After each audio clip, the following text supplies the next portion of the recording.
करोड़पति mafia आ जाएगा party में, उसी दिन आएगा और टिकट पहले पा जाएगा, चुनाव जीत जाएगा, कई अरब कमा भी लेगा, कुछ करोड़ खर्चा करेगा इलेक्शन में, फिर कई अरब कमा लेगा, उसके बाद फिर माफिया, फिर माफिया, फिर माफिया, फिर माफिया। साथियों, बैनर पे जो विषय दिया हुआ है, हमारे समाज की चुनौतियां कल, आज और आने वाला कल। मतलब कि मनुवादियों के समय जब वेद पुराणों का जमाना था और बड़े बड़े जमींदारों का राज चलता था, राजाओं का राज चलता था, तब हमारी चुनौतियां क्या थी, तब हमारे सामने मुश्किल क्या, कैसे के नाम चुनौतियां हैं जिनसे हम लड़ रहे थे।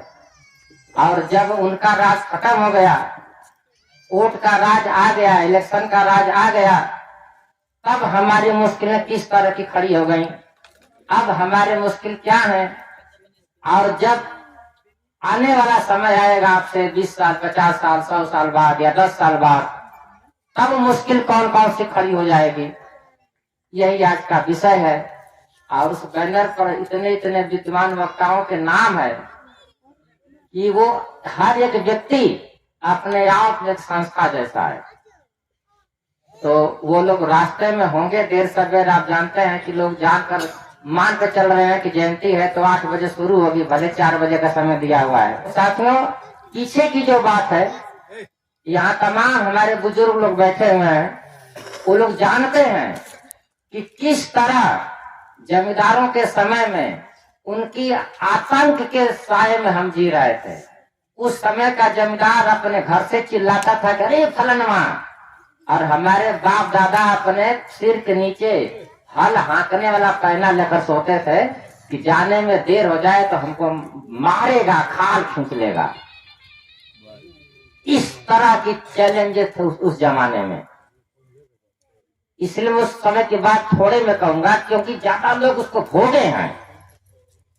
और जब देश आजाद हो गया, इलेक्शन का राज आ गया,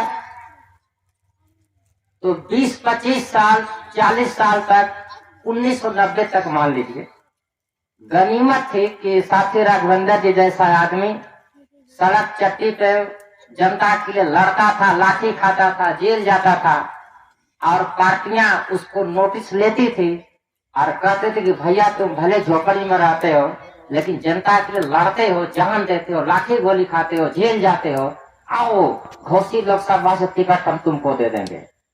और ये जनता उनकी लड़ाकूपन को देखते हुए जिता भी देती थी।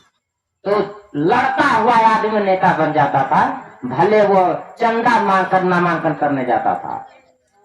और जब आज का दौर आप देखते हैं, इलेक्शन वही है, नाम लोकतंत्र का वही है, संविधान भी वही चल रहा है। अंतर ये आ गया कि राघवेंद्र जैसा साथी, यहाँ तमाम और भी विद्वान साथी बैठे हुए हैं, ऐसे साथी 20 साल तक लाठी डंडा खाए, जेल में जाएं, सड़े, मुकदमा झेले, और जब टिकट की बात आएगी तो एक करोड़पति माफिया आ जाएगा पार्टी में, उसी दिन आएगा और टिकट पहले पा जाएगा, चुनाव जीत जाएगा, कई अरब कमा भी लेगा, कुछ करोड़ खर्चा करेगा इलेक्शन में, फिर कई अरब कमा लेगा, उसके बाद फिर माफिया, फिर माफिया, फिर माफिया, फिर माफिया। माफिया कई तरह के आते हैं, कोई अस्पताल, स्कूल, कॉलेज का मालिक बना बैठा है, कोई कंपनी चला रहा है, तो कोई बैंक वाला भी माफिया है। तो ये आज के हालात है आपके लोकतंत्र।